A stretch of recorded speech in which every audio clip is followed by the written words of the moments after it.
దేశవ్యాప్తంగా సంచలనం రేగుతుంది బీసీ కులగణన సంబంధం. మొత్తంగా ఓవైపు సీఎం రేవంత్ రెడ్డి బీసీ కులగణన తెలంగాణ రాష్ట్రంలో చేస్తే మోడీ కూడా దేశవ్యాప్తంగా బీసీ కులగణన చేయాలని రేవంత్ రెడ్డి వ్యాఖ్యలకు బండి సంజయ్ కామెంట్ చేశారు. అసలు రాహుల్ గాంధీ ఏ కులానికి చెందిన ఏ మతానికి చెందిన వాడు అని చెప్పి అంటారు. మనతో మాట్లాడేందుకు మాజీ మంత్రి ప్రభుత్వ సలహాదారు షబ్బీర్ అలీ సార్ ఉన్నారు. సార్ చెప్పండి, ముఖ్యంగా మీకు ఆర్టీవీ తరఫున జన్మదిన శుభాకాంక్షలు. మొత్తానికి రాహుల్ ఏదైతే రేవంత్ రెడ్డి చేసిన బీసీ కులగణనకు సంబంధించి దేశవ్యాప్తంగా కులగణన చేయాలని రేవంత్ రెడ్డి అన్న వ్యాఖ్యలకు బండి సంజయ్ కామెంట్ చేశారు. బండి సంజయ్, రాహుల్ గాంధీ ఏ కులానికి ఏ మతానికి చెందినవారు, దానిపై మీరేమంటారు?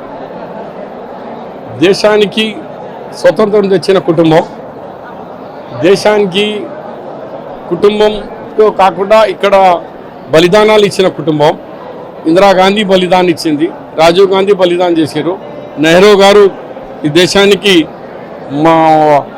ఆర్థికంగా కానీ ఇరిగేషన్లో కానీ మరి అగ్రికల్చర్లో కానీ విద్యారంగంలో అన్నిలో భారతదేశానికి ముందుకు తీసుకుపోయింది మొట్టమొదటి ప్రధానమంత్రి. ఆయన తర్వాత వాళ్ళ నాయన మోతీలాల్ నెహ్రూ, మన జవహర్లాల్ నెహ్రూ, మోతీలాల్ నెహ్రూ వాళ్ళ అట్లా 6, 5, 7 జనరేషన్ ద్వారా దేశాన్ని గురించి అమెరికా బ్రిటిష్లో చదివి వచ్చి బ్యారిస్టర్లు అయి ఇక్కడంతా దేశాన్ని గురించి జైల్లోకి పోయినా ఆ కుటుంబాన్ని బండి సంజయ్ ఆ కుటుంబాన్ని గురించి మాట్లాడే ఆరతం మీకు లేదు.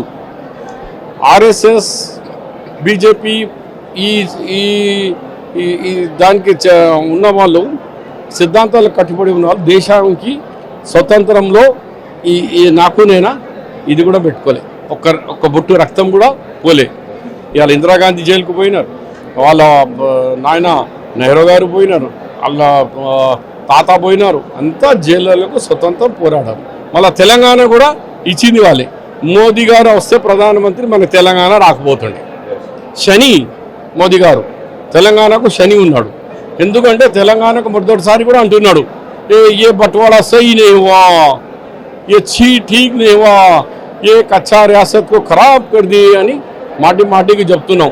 ముందుగాల మీ మోదీ గారికి నేర్పి తెలంగాణ ప్రజలకు అవమానం చేయకమను పోరాడి తెచ్చుకున్న తెలంగాణ ఇది, ఏదో భిక్షం తెచ్చలేదు. దాని గురించి సోనియా గాంధీ ఆ గాంధీ కుటుంబమే మనకు సహకరిస్తే తెలంగాణ వచ్చింది. కాబట్టి బండి సంజయ్ ఆ కుటుంబానికి సవాల్ చేసేది లేదు. ఇది ఎందుకన్నారంటే మోదీ గారు వచ్చి 2001లో నేను బీసీ అని బీసీ కులాల్లో వాళ్ళు చేర్చుకున్నాడు ఆయన సీఎం ఉన్నప్పుడు. నేను బీసీ అని క్లెయిమ్ చేస్తే అది అంటున్నారు, బీసీ అని క్లెయిమ్ చేస్తున్నావు, మరి బీసీ కులగణన చేయమంటున్నాం మేము.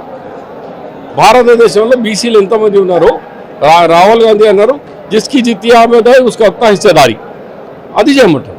అయితే సార్ చెప్పండి, ముఖ్యంగా నిన్న జరిగిన ఏదైతే బండి సంజయ్ కూడా మరో మాట అన్నారు, ముస్లింలని బీసీలో చేర్చడం ఏంటని. ఆయనకు చదువు లేని వ్యక్తి అని ఆయన చదువుకోమను.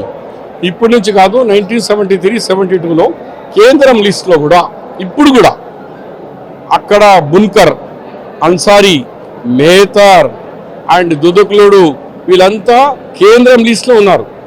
ఖురైషీ, కట్కోడు వీళ్ళంతా కేంద్రం లిస్టులో బీసీ లిస్టులో స్టిల్ ఉన్నారు.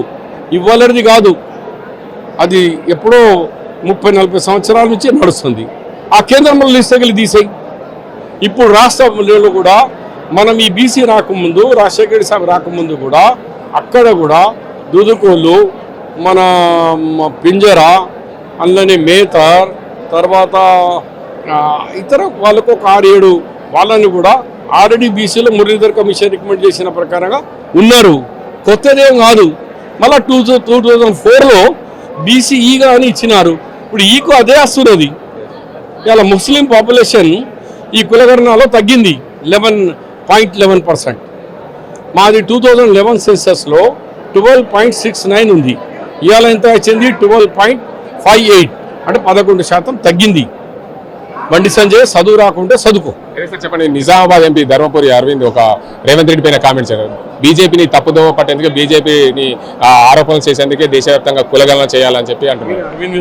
Okay, thank you. మొత్తానికి చూసుకోవచ్చు, నిజామాబాద్ జిల్లా వ్యాప్తంగా ఏదైతే దేశవ్యాప్తంగా బీసీ కులగణన చేయాలని చెప్పి నిజామాబాద్ మాజీ మంత్రి, ఏదైతే తెలంగాణ రాష్ట్ర మాజీ మంత్రి, ప్రస్తుత సలహాదారు షబ్బీర్ అలీ అన్నారు, దేశవ్యాప్తంగా బీసీ కులగణన చేయాలి. బండి సంజయ్ చదువుకోలేదు, లేదా కొన్నేళ్లుగా ముస్లింలు బీసీ కులాల్లో ఉన్నారు, బీసీ బీసీఈలో తెలంగాణలో గతంలో 2004లో బీసీఈలో చేర్చబడింది. అందుకే ముస్లింలు కూడా బీసీ జాబితాలో కులగణన చేశామని చెప్పి మాజీ మంత్రి ప్రభుత్వ సలహాదారు చెప్తున్న పరిస్థితి. ఇది ఇక్కడ పరిస్థితి. ప్రపంచంలో ఏ మూల ఏ క్షణం ఏం జరుగుతుందో వేగంగా తెలుసుకోవడానికి తొలి వెలుగు వాట్సాప్ ఛానల్ ని ఫాలో చేయండి.